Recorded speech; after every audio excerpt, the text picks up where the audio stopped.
The great assembly hall of the Galactic Council stretched across 3 kilometers of polished crystal, its walls reaching toward a ceiling that disappeared into artificial stars. Representatives from 800 civilizations filled the vast space, their varied forms creating a symphony of colors, textures, and bioluminescent displays that had taken the galaxy millions of years to evolve. Elder Zeftai of the Ancients stood at the central podium, her crystalline form refracting the chamber's light into dancing rainbows. At 4,000 years old, she was young by ancient standards, but her voice carried the weight of civilizations that had risen and fallen before most species had learned to use fire. The motion before us today concerns the expansion of our trade routes into the Perseus Arm, she announced, her words translated simultaneously into 800 languages. The proposed path would increase efficiency by 37% and reduce transit time by nearly half. A murmur of approval rippled through the assembly. The Perseus Arm contained rich mineral deposits and several promising young civilizations that could benefit from council membership. It seemed like an obvious decision. That was when Ambassador Krelnox of the Hegemony rose from his delegation section. The reptilian creature stood nearly 3 meters tall, his scaled hide gleaming with the biomechanical implants that marked him as a member of his species' warrior caste. The Hegemony was one of the newer powers in galactic politics, having achieved faster-than-light travel only 800 years ago. But they had expanded aggressively and now controlled over 200 systems. "Honored Elder," Krelnox began, his voice carrying the subtle harmonic modulations that indicated barely contained aggression in his species. "My government supports this expansion, but we have concerns about the proposed route." Elder Zeftai's form shifted slightly, taking on a more amber hue that those familiar with ancient body language recognized as curiosity mixed with caution. "Please elaborate, Ambassador." "The current proposal routes our ships around the Sol system and its surrounding space," Krelnox continued. "This adds significant distance to the journey. My military advisors have calculated that a direct route through human space would reduce travel time by an additional 15%. The hall fell silent. Even the constant low hum of translation devices seemed to pause. Elder Zeftai's crystalline form took on a deep red coloration that unmistakably indicated alarm. "Ambassador Krelnox," she said carefully, "I believe you may not be fully familiar with the protocols regarding humanity and their territorial space." Krelnox's head tilted in what his species used as a dismissive gesture. "I am aware that humans have been classified as a restricted contact species. However, that designation was made over 2 centuries ago, based on limited information. My government believes it may be time to reassess." A new voice cut through the tension. The designation was not based on limited information. Grand Admiral Thex Har, of the Maritime Federation, had risen from her seat. The aquatic being's tank suit gleamed under the chamber lights as she spoke through her translation system. It was based on very specific and very thorough information. The Maritime Federation was one of the Council's oldest military powers, their fleets having kept peace in the galaxy for over 3,000 years. When Grand Admiral Thex Har spoke on military matters, even the Hegemony listened. "The humans were contacted exactly 217 years ago," Thex Har continued. "First contact was made by the exploration vessel Harmony of Stars under Captain Veltran. The initial meeting was peaceful. Humanity was classified as a Class 7 developing civilization, approximately 200 years away from achieving faster-than-light capability on their own." Krelnox shifted impatiently. Yes, I've read the reports. A standard peaceful contact with a primitive species. What I don't understand is why they were then immediately classified as restricted contact. If anything, they should have been prime candidates for uplift and council membership. "Because," Thex Har said quietly, "of what happened next." Elder Zeftai gestured for the Grand Admiral to continue. The ancient's form had shifted to a deep purple that indicated she was remembering something unpleasant. 3 years after first contact, humanity requested observer status at the council. This was unusual but not unprecedented. Young civilizations are often eager to engage with galactic society. We granted the request and sent a diplomatic mission to their homeworld. The hall was completely silent now. Even the youngest representatives sensed they were about to hear something significant. The diplomatic mission was led by Ambassador Crix Tal of the Verdant Collective, accompanied by a full honor guard of Maritime Federation vessels, 12 ships in total, including the dreadnought Endless Tide. When they arrived at the Sol system, they found humanity waiting for them. Krell Knox's scales rustled with impatience. Waiting how? With a fleet. The words hung in the air like a challenge.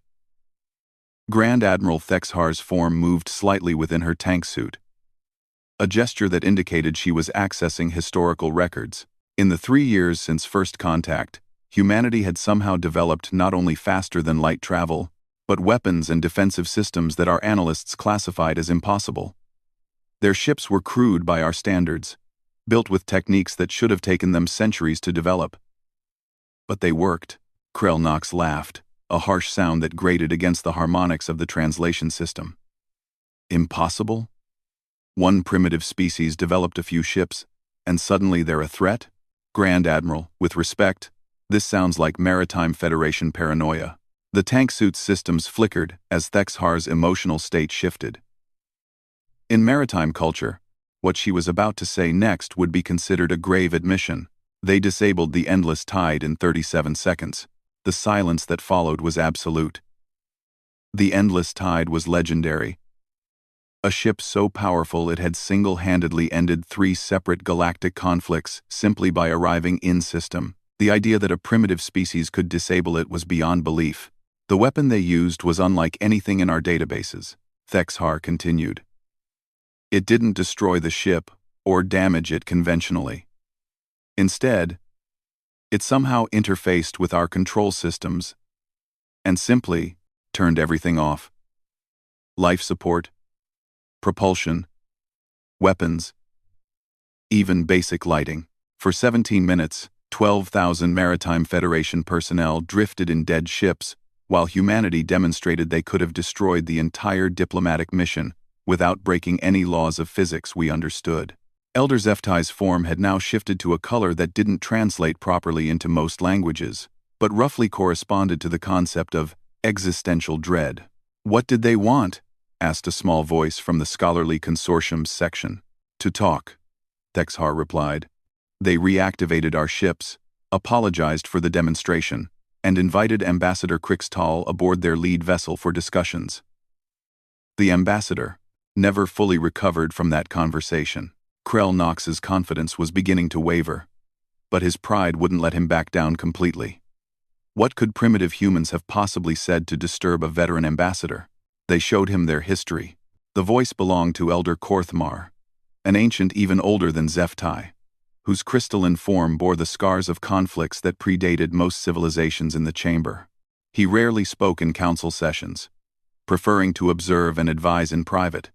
But when he did speak, the entire galaxy listened. I was part of the analysis team that debriefed Ambassador Crixtal, Korthmar continued, his ancient voice carrying harmonics of memory and regret. The humans had prepared a comprehensive overview of their species' development, focusing particularly on their military and technological capabilities throughout history. He paused, his form shifting through colors that spoke of deep contemplation. Most species develop technology gradually, in response to environmental pressures or resource needs. Humans develop technology in response to other humans. Their entire technological advancement has been driven by an arms race with themselves that has lasted for their entire recorded history. Krell Knox was no longer laughing. That's unusual, but hardly threatening. They showed us their nuclear weapons, Elder Korthmar said simply. Developed 73 years after powered flight, they had created the ability to destroy their own planet before they had learned to leave it. The implications of that statement rippled through the assembly. Most civilizations achieved nuclear fusion as a power source centuries before developing it as a weapon, if they ever weaponized it at all. The idea of developing civilization-ending weapons while still confined to a single world spoke to a mindset that was difficult for most galactic species to comprehend. But that was just the beginning, Korthmar continued. They showed us their biological weapons, their chemical weapons, their cyber warfare capabilities. They showed us concepts for weapons that they had imagined but never built because they were too horrible to use. And then they showed us how, in 3 short years, they had adapted every principle of our technology to military purposes. The Grand Admiral's tank suit systems hummed as she accessed more records. Our faster-than-light communicators became precision targeting systems for their weapons. Our gravitational manipulators became ship-disabling devices. Our defensive shields became offensive containment fields. In 3 years, they had looked at peaceful technologies and found 17 different ways to weaponize each one. The most disturbing part, Elder Zeftai added, her voice barely audible, was their attitude about it. They weren't proud of their military capabilities. They weren't threatening us or posturing for dominance. They were apologetic. They explained that they understood their species was dangerous and that they had no intention of forcing their presence on galactic civilization. They requested that we establish the restricted contact protocols, Korthmar said. They suggested it themselves. Krelnox's scales had lost much of their luster, but he pressed on. So we're supposed to avoid an entire region of space because one species is efficient at warfare? That seems like cowardice, not wisdom. No, Elder Zeftai replied, her form now cycling through colors that indicated deep sadness mixed with respect. We avoid them because they asked us to, because they recognized that their presence in galactic civilization could be destabilizing, and they chose isolation over integration to protect both themselves and us. They kept their word, Vexhar added. For over 200 years, humanity has remained within their designated space. They've sent no expansion fleets, made no territorial demands, issued no threats. They've been the perfect neighbors by staying perfectly separate. The few times we've had accidental contact, they've been helpful, Korthmar noted. When the plague ship Sorrowful Light was dying in space 60 years ago, human vessels appeared within hours to provide assistance, then quietly left, without making any political demands.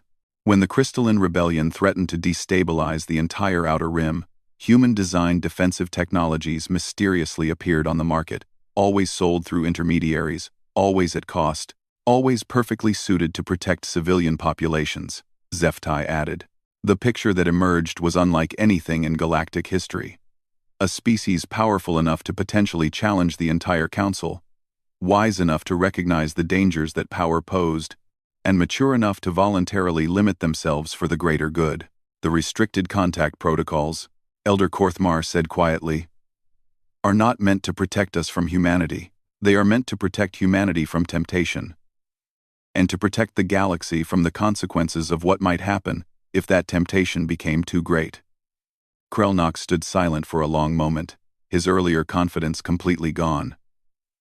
Around the hall, other representatives began to understand the true scope of what they were discussing. So the trade route goes around human space, he said finally. The trade route goes around human space, Elder Zeftai confirmed. But even as the assembly moved to formalize the decision, a new presence made itself known.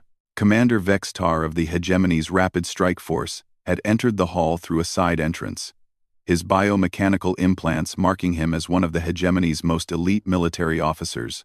He approached Krelnox's position and whispered something in the ambassador's ear.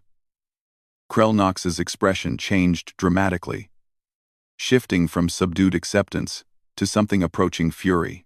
"Honored elders," Krelnox said, his voice carrying new harmonics of anger and determination.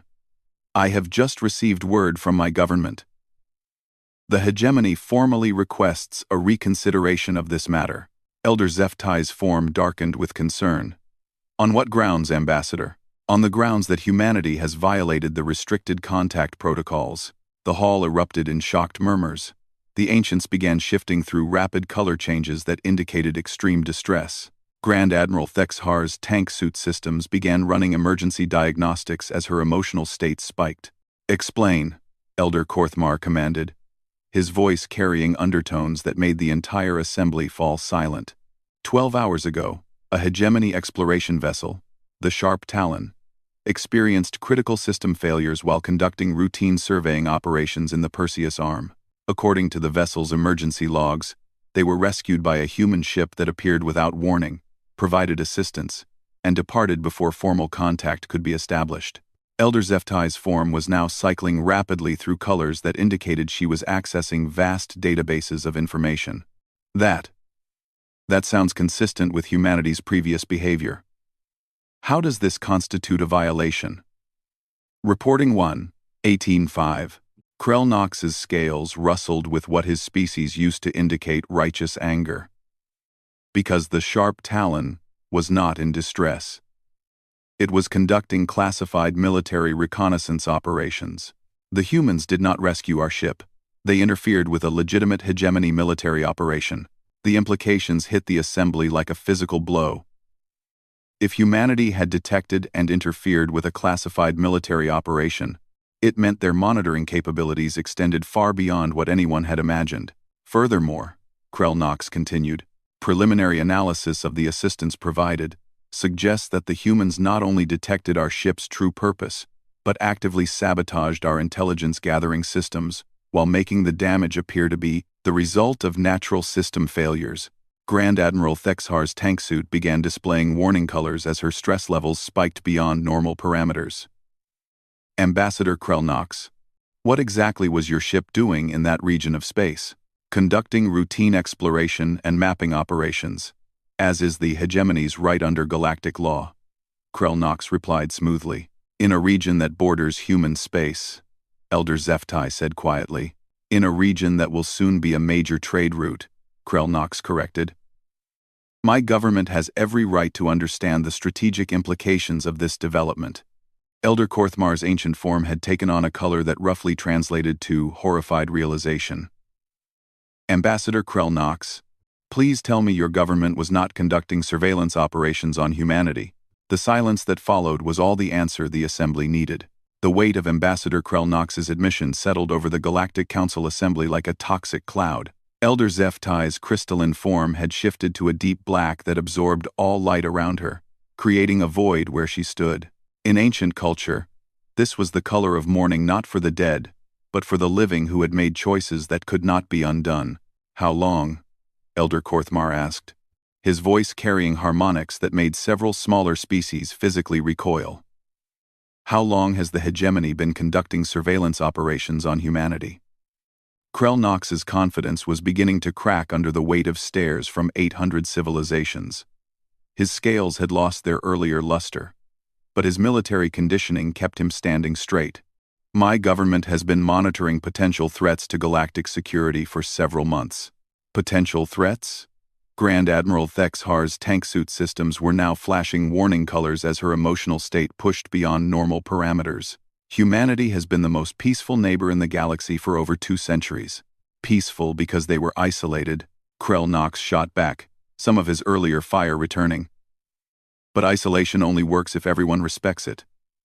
The proposed trade route will bring hundreds of ships through their region of space every day. My government has a responsibility to understand the security implications. Elder Zeftai raised one crystalline appendage, and the hall fell silent. When she spoke, her voice carried undertones of authority that predated most of the civilizations in the chamber. Ambassador Krell Knox, I need you to understand something very clearly. The protocols regarding humanity were not suggestions. They were not guidelines open to interpretation. They were absolute restrictions, agreed upon by unanimous vote of this council, and they carry the force of galactic law. With respect, honored Elder, Krell Knox replied. Galactic law also grants every species the right to monitor potential threats to their security. Not when those potential threats have specifically requested isolation and demonstrated the wisdom to self-limit their activities, Korthmar interjected. The protocols exist precisely because humanity recognized the potential for misunderstanding and chose to prevent it. Krell Knox's scales rustled in agitation. So, we're supposed to remain ignorant while a potentially dangerous species develops unknown capabilities right next to our expanded trade routes? That's not security, that's willful blindness. It's respect, said a new voice. All attention turned to the source of the interruption.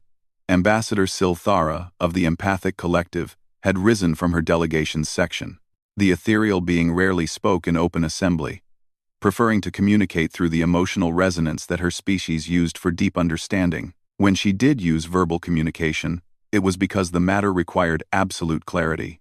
"I have touched the minds of those who encountered humanity," she said, her voice carrying psychic undertones that conveyed meaning beyond words. "I felt Ambassador Crixtel's memories when he was debriefed after first contact. I experienced Grand Admiral Thexhar's emotions during the incident with the Endless Tide. I have shared consciousness with every being who has had direct contact with humans." Her form shimmered as she accessed memories that spanned centuries. "What they fear is not humanity's weapons or their military capabilities. What they fear is humanity's restraint." The hall erupted in confused murmurs. Ambassador Krell voiced what many were thinking. "How is restraint something to fear?" "Because restraint is finite," Silthara replied simply. "Every mind I have touched carries the same terrifying realization. Humanity is not peaceful by nature. They are peaceful by choice. And choices can be changed." She gestured toward the Grand Admiral. "When the Endless Tide was disabled, humanity could have destroyed or captured the entire diplomatic fleet. Instead, they chose to demonstrate their capabilities and then engage in dialogue. When the Crystalline Rebellion threatened civilian populations, humans could have openly entered the conflict and claimed territory as payment. Instead, they chose to provide defensive technologies anonymously and ask for nothing in return." The implications began to sink in across the assembly. Elder Zeftai's form was shifting through rapid color changes as she processed the deeper meaning. "Every interaction with humanity has been a demonstration of their choice to limit themselves," Silthara continued. "But what happens when that choice changes? What happens when they decide that restraint is no longer in their best interests?" Before anyone could respond, the chamber's emergency communication systems activated.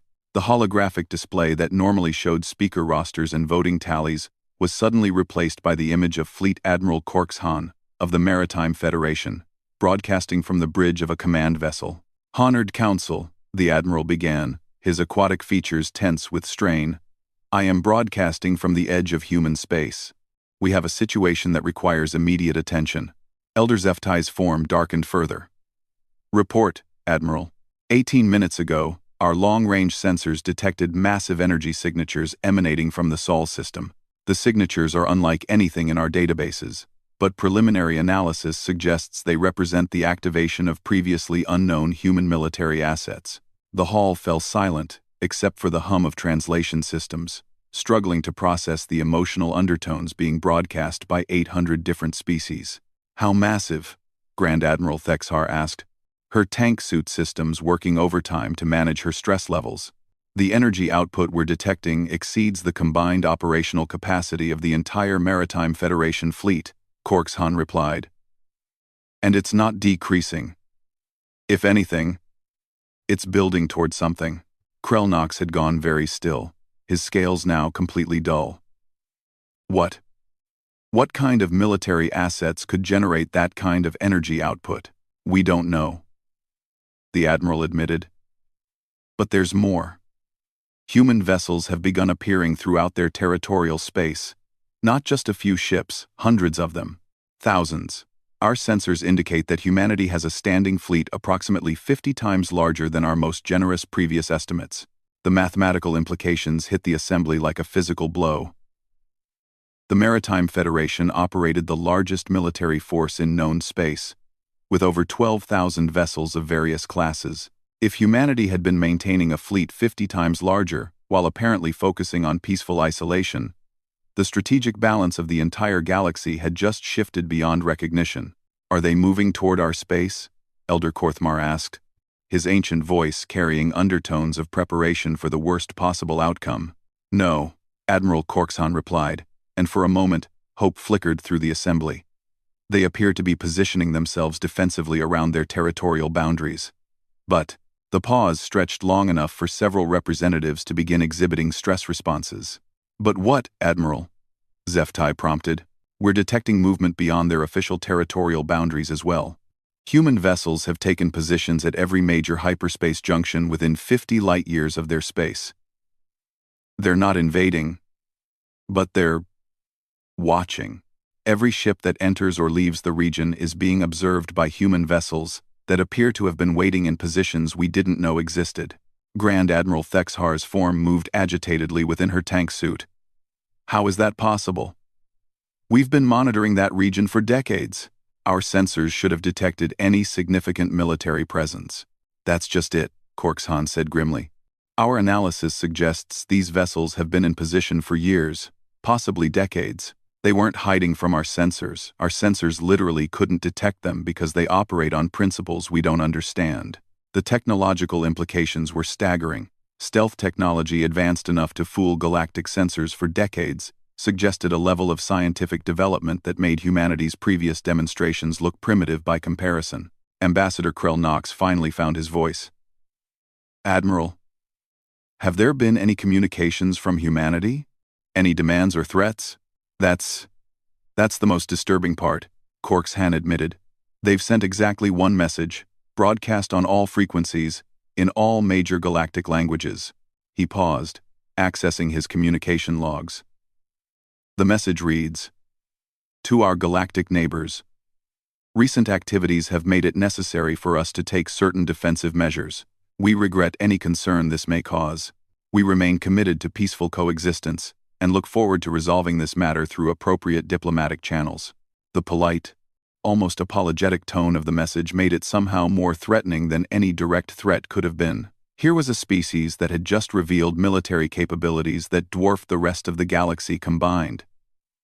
And they were apologizing for the inconvenience. "They know," whispered Ambassador Silthara, her empathic abilities picking up the emotional resonance behind human actions, even across the vast distance of space. "They know about the surveillance. They know about the hegemony's activities. They've known all along." Elder Zephty's form had shifted to a color that didn't exist in most species' visual spectrums, but roughly corresponded to the concept of inevitable catastrophe approaching. "How much did your government's surveillance operations discover?" she asked Krell Knox directly. The hegemony ambassador's earlier confidence had completely evaporated. His scales had taken on a grayish hue that indicated fear approaching panic. I don't have complete information about operational details." "How much?" Elder Korthmar repeated, his voice carrying harmonics that made it clear this was not a request. Krell Knox's military conditioning finally cracked under the pressure. 6 months of long-range monitoring. Detailed scans of their outer system activities. Analysis of their communication patterns. Attempted infiltration of their data networks. The last admission hit the assembly like an explosion.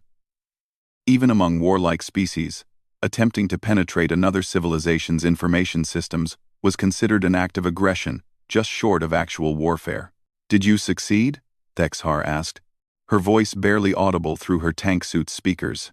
"Partially," Krell Knox admitted. "We accessed what appeared to be public databases and educational materials, historical records, cultural information, technological specifications that seemed to be openly available." "What did you find?" Zephty asked, though her color patterns suggested she already feared the answer. "Evidence that everything we were told about humanity was understated," Krell Knox said quietly. "Their true technological capabilities are orders of magnitude beyond what was reported. Their military doctrine is based on principles we don't recognize, and their historical records suggest they've been preparing for large-scale interstellar conflict since before they achieved faster-than-light travel." The implications crashed over the assembly in waves. Humanity hadn't just maintained peaceful isolation, they had spent 2 centuries quietly preparing for war while hoping it would never come. "There's something else," Krell Knox continued, his voice now barely above a whisper. "The information we accessed. It was too easy to find. Too conveniently organized. Our technical analysts believe humanity wanted us to find it." "A warning," Silthara said, her empathic abilities confirming what logic had already suggested. "They allowed you to discover just enough to understand what you were risking by continuing your surveillance." Admiral Korkzhan's voice cut through the shocked silence. "Honored Council, I'm receiving new reports from our perimeter sensors. Human vessel signatures are now appearing throughout the Perseus Arm. They're not moving aggressively, but they're making their presence known to every ship in the region." "How many ships?" Thexhar asked. "Current count is approaching 10,000 vessels, And more are appearing every minute, Korksan replied. They're positioning themselves along every proposed trade route, every strategic resource point, every defensive position we've identified in our own military planning. The strategic implications were clear to every military mind in the assembly. Humanity wasn't just revealing their fleet, they were demonstrating that they understood galactic military doctrine better than the galactic military itself. Elder Zeftai raised her crystalline appendage again, calling for order as panic began to spread through the less experienced delegations. Admiral Korksan, what is the current disposition of Maritime Federation forces? All available fleets are moving to defensive positions around major population centers, the Admiral replied. We're not taking any aggressive actions, but we're preparing for the possibility that this situation could escalate beyond diplomatic resolution. Preparation may be wise, acknowledged Korthmar. But we must remember that humanity has not taken any aggressive actions. They are responding to what they perceive as a threat, and they are doing so in a measured way. Measured? Krelnox's fear had transformed into something approaching hysteria. They've revealed a military force that could conquer half the galaxy. And you call that measured? Because they could conquer half the galaxy and choose not to, Silthara replied. Every human vessel that has appeared is positioned defensively. They're not moving toward populated systems or strategic resources. They're simply making sure everyone understands the consequences of continued aggressive action. As if summoned by her words, Admiral Korksan's communication systems chimed with an incoming priority message.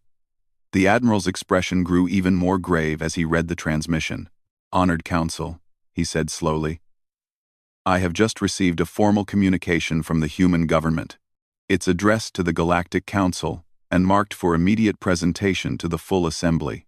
Elder Zeftai's form shifted through colors that indicated she was accessing her deepest reserves of diplomatic protocol and ancient wisdom. Present the message, Admiral. Message begins. To the honored members of the Galactic Council, we have become aware of recent activities that violate the territorial and sovereignty agreements established by mutual consent over 2 centuries ago. While we understand that these activities may have been motivated by legitimate security concerns related to increased galactic traffic in our region, we cannot allow them to continue. The formal, diplomatic language carried undertones that every experienced politician in the Assembly recognized as the prelude to an ultimatum. We hereby formally request the immediate cessation of all surveillance, reconnaissance, and intelligence-gathering operations directed toward human space and human activities. We further request that any information gathered through such operations be destroyed and that assurances be provided that such activities will not resume. The pause that followed seemed to stretch for an eternity. We remain committed to peaceful coexistence with our galactic neighbors and hope this matter can be resolved quickly and amicably. However, we want to be absolutely clear that our patience and restraint have limits, and those limits have nearly been reached. Another pause, longer than the first. We await your response. Message ends. The silence that followed was broken only by the sound of Ambassador Krelnox collapsing into his delegation seating area, his scales now completely gray with shock. The emergency session of the Galactic Council had been ongoing for 14 hours. What began as a routine trade route approval had become the most significant crisis in galactic politics since the formation of the Council itself. Elder Zeftai stood at the central podium, her crystalline form cycling through colors that indicated she was accessing memories and wisdom gathered over millennia of diplomatic experience. Around the vast assembly hall, representatives from 800 civilizations waited for guidance that might prevent the first interstellar war the galaxy had seen in over 1,000 years. The tension was so thick that several empathic species had to be provided with psychic shielding to prevent emotional overload. The human message was received 6 hours ago, Elder Zeftai announced to the assembly. In that time, we have consulted with military analysts, diplomatic experts, and historical scholars from across the galaxy. The conclusion is unanimous. End quote. She paused, her form shifting to a deep blue that indicated both sadness and acceptance of difficult truth. We have no choice but to comply with humanity's request. The hall erupted in voices from hundreds of different species, some expressing relief, others outrage, and many simply confusion. Ambassador Krelnox, who had spent the past several hours in what could only be described as a state of shock, suddenly found his voice again. "Honored Elder," he protested, his scales still pale with stress. "Surely the Council is not going to capitulate to threats from a single species, regardless of their apparent military capabilities?" Elder Korthmar rose from his position among the ancient delegation, his form bearing the scars of conflicts that predated most civilizations in the chamber. When he spoke, his voice carried harmonics of memory that made the entire assembly listen. "Ambassador Krell Knox, I have lived through 17 major galactic conflicts and helped negotiate peace in all of them. I have seen civilizations rise and fall, watched empires span thousands of systems, and witnessed weapons that could crack planets. But I have never seen anything like what humanity has revealed in the past day." He gestured toward the holographic displays that showed real-time sensor readings from across the Perseus arm. Red dots representing human vessels now outnumbered the combined fleets of all council members by a ratio of nearly 3-1. "This is not capitulation to threats," Korthmar continued. "This is recognition of reality. Humanity has demonstrated that they possess the capability to impose their will on the entire galaxy. The fact that they are asking for compliance rather than demanding it is a courtesy we should not take lightly." Grand Admiral Thexhar's tank suit systems hummed as she accessed the latest military intelligence reports. "Our strategic analysis teams have been working continuously to understand the implications of humanity's fleet deployment. The conclusions are sobering." She activated the chamber's main holographic display, showing a three-dimensional map of galactic space. Human vessels appeared as blue dots, while Council military forces appeared as green ones. As you can see, human forces have positioned themselves at every major hyperspace junction, trade route, and strategic resource point in the galaxy. This was not accomplished in the 14 hours since their ultimatum was delivered. Analysis of hyperspace disturbance patterns suggests these deployments began weeks ago. The implications sent ripples of unease through the assembly. Humanity had not been reacting to the hegemony's surveillance, they had been preparing for it. "Furthermore," Thexhar continued, "our intelligence analysts have determined that the information the hegemony accessed from human databases was deliberately prepared for foreign consumption. Humanity has been aware of surveillance activities from the beginning and has been carefully controlling what information was available." Ambassador Silthara of the Empathic Collective rose gracefully from her section, her ethereal form shimmering with psychic energy. "I have been monitoring the emotional resonance of this situation across galactic space.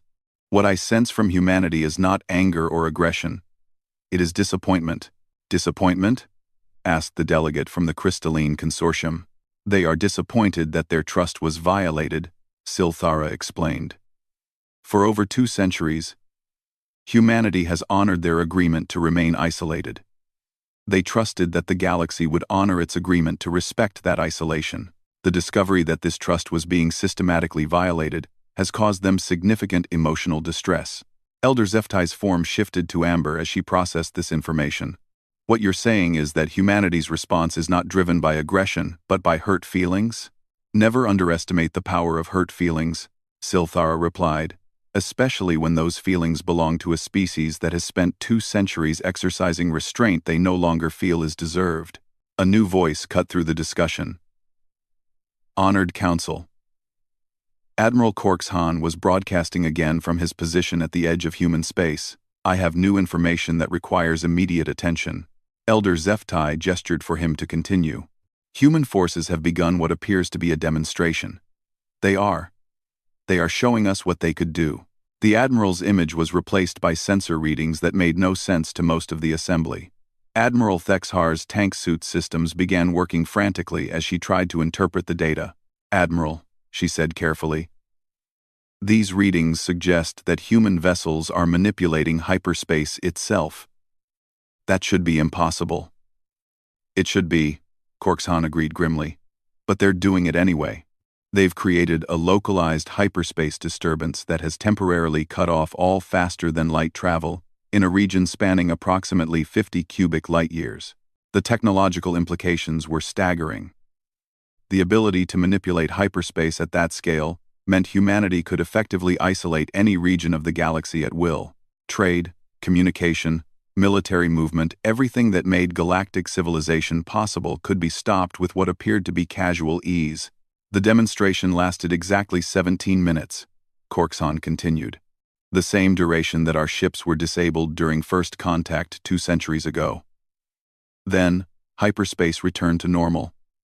And we received another message from humanity. What does it say? Elder Zeftai asked.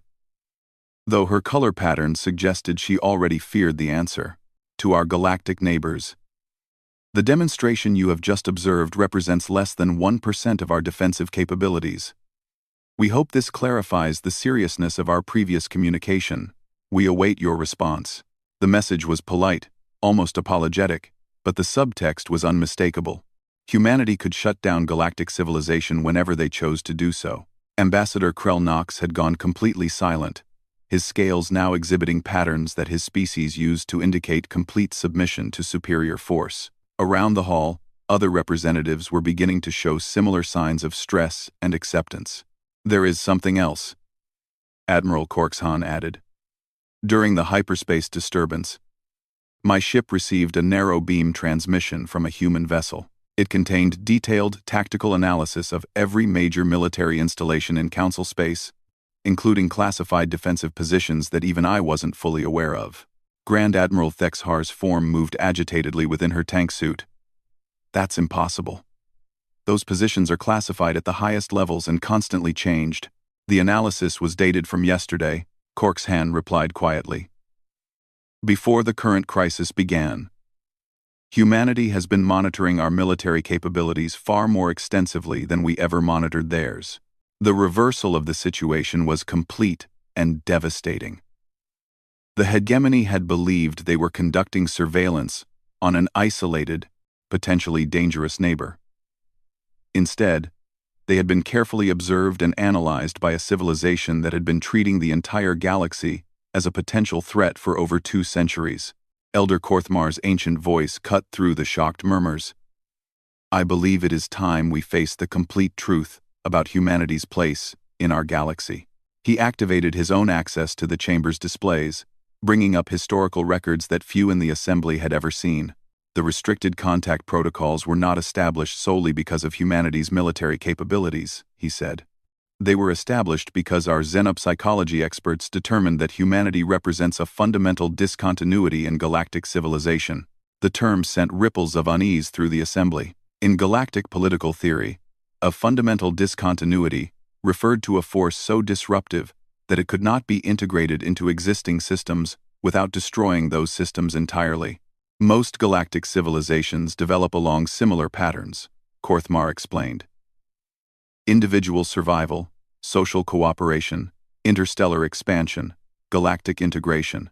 Humanity developed along the same pattern, but with one crucial difference.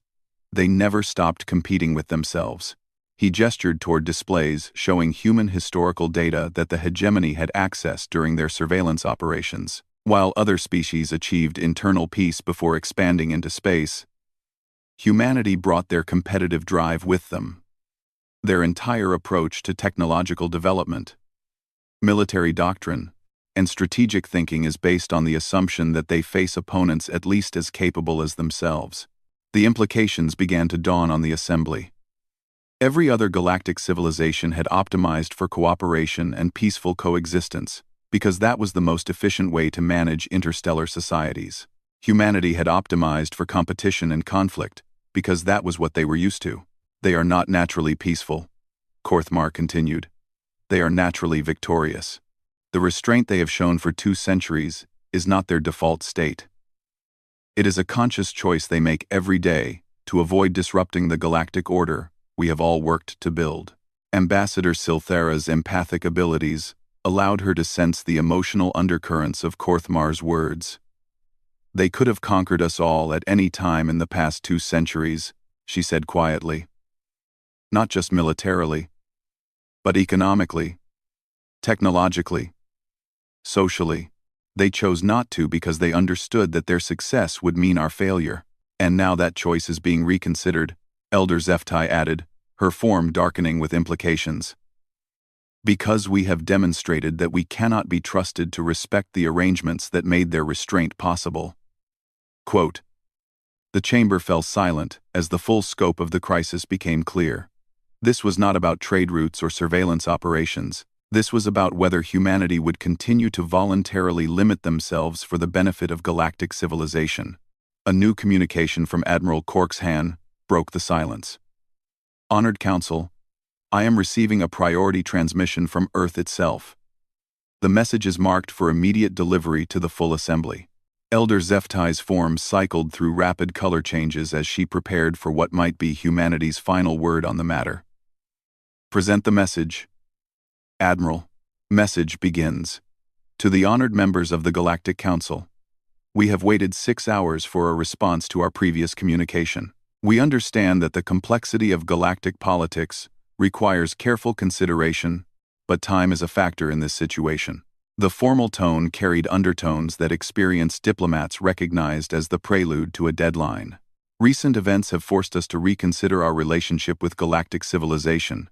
For over 2 centuries, we have maintained isolation, based on mutual agreements, designed to protect both humanity and our galactic neighbors from the potential consequences of unrestricted human participation in galactic affairs. However, the systematic violation of these agreements by Council member states has fundamentally changed the strategic situation. We can no longer assume that voluntary isolation provides adequate security for either humanity or the galaxy. Elder Zephty's form had shifted to black again, absorbing all light around her as she contemplated the implications of humanity reconsidering their isolation. Therefore, we propose the following resolution. All surveillance and intelligence gathering operations directed toward humanity will cease immediately and permanently. Any information gathered through such operations will be destroyed. Formal guarantees will be provided by the Council that such activities will not resume. In exchange, humanity will maintain current territorial boundaries and continue to limit direct participation in galactic affairs to emergency humanitarian assistance and defensive actions. However, we will no longer maintain complete isolation. Humanity will establish formal diplomatic relations with the Council and will participate in all decisions that affect our territorial space or galactic security. This is our final offer. We require a response within 1 galactic standard hour. Message ends. The silence that followed was absolute. Even the translation systems seemed to pause as the full import of humanity's ultimatum sank in. Ambassador Krell Knox finally spoke, his voice barely audible. What happens if we refuse? Elder Korthmar's form shifted to a color that roughly translated to contemplation of the inevitable. Based on our analysis of human strategic doctrine, they will likely implement a policy of enforced isolation. Meaning? Asked the delegate from the scholarly consortium. Meaning they will use their demonstrated capabilities to ensure that no galactic civilization can threaten them again, Thexhar replied grimly. Hyperspace interdiction around all major systems. Communications jamming between civilizations. Technological suppression of military capabilities. They won't conquer us. They'll simply ensure we can never threaten them. The end of galactic civilization as we know it, Elder Zephty said quietly. Or, suggested Silthara, the beginning of a new era, where humanity takes their rightful place as the galaxy's dominant civilization. The choice was clear, and there was really no choice at all. Elder Zephty raised her crystalline appendage, calling for formal session. I call for an immediate vote on the following resolution. The Galactic Council accepts humanity's terms in full and formally apologizes for the violations of established protocols that led to this crisis. The vote was unanimous. 800 civilizations, representing trillions of beings across the galaxy, formally acknowledged what many had suspected for centuries. Humanity was not just another member of galactic civilization, they were its ultimate arbiters, choosing each day whether to allow it to continue. 63 minutes later, humanity's response was brief and gracious. Thank you for your understanding. We look forward to a new era of cooperation. 1. Thank you for watching. Will be in today I. Flash 1-4. Humanity's response was brief and gracious. Will be in today I. Will be in today I. will be in today I. Within hours, human vessels began withdrawing to their original territorial boundaries. The massive fleet that had appeared throughout galactic space simply melted away, returning to positions where they could watch and wait. But things were different now. Trade ships crossing the Perseus Arm found their routes monitored by quiet human vessels that appeared from nowhere and vanished just as quickly. Council military exercises discovered that human observers somehow knew about every classified operation before it began. Diplomatic communications were conducted with the understanding that humanity was probably listening, and their opinion mattered. The elders had warned, never agitate humanity. Someone had ignored them, and the galaxy had learned why such warnings existed. Humanity had proven they could end galactic civilization with casual ease. More importantly, they had proven they would choose not to, as long as that choice remained entirely their own. The new galactic order was built on a foundation that everyone understood, but no one spoke aloud. Human restraint was the only thing standing between the current age of peace and prosperity and an age of enforced human dominance. It was, paradoxically, the most stable arrangement the galaxy had ever known.